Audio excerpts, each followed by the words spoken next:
Assalamualaikum warahmatullahi wabarakatuh. Perkenalkan, nama saya Dira Anggraini Dwi Agustin dengan NIM 20014141809.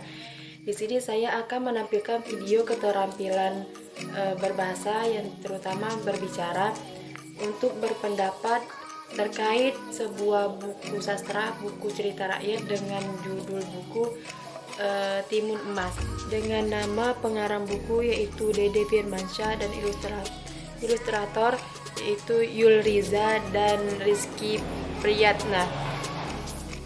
Aspek dari buku cerita rakyat dengan judul Timun Emas terdiri dari unsur intrinsik yang meliputi tema, tokoh, latar, alur, dan amanat. Tema dalam cerita rakyat Timun Emas adalah keberanian dan ketabahan seorang anak dalam melawan kejahatan. Hal ini ditunjukkan oleh Timun Emas yang berani melawan atau menghadapi sang raksasa. Dalam cerita rakyat dengan judul Timun Emas terdapat 4 tokoh, yaitu Timun Emas, Pak Simin, Bu Simin, dan raksasa. Tokoh protagonis dalam cerita rakyat Timun Emas adalah Timun Emas. Tokoh antagonis dalam cerita ini yaitu raksasa, dan tokoh tritagonis dalam cerita ini yaitu Pak Simin dan Bu Simin.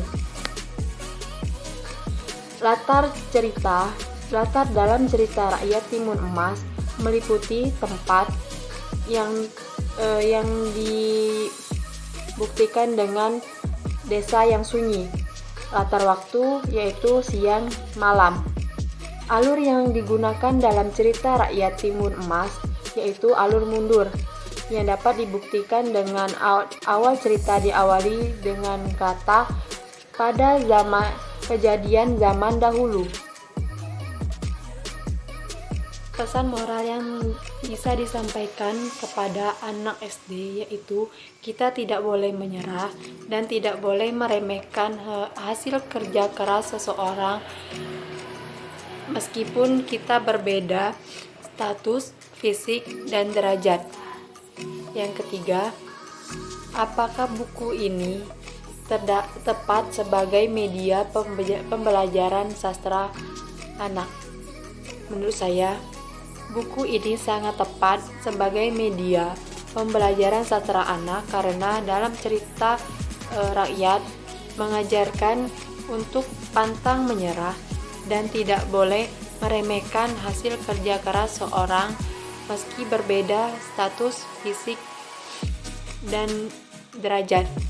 Buku ini juga dilengkapi dengan gambar sehingga akan meningkatkan minat baca pada anak.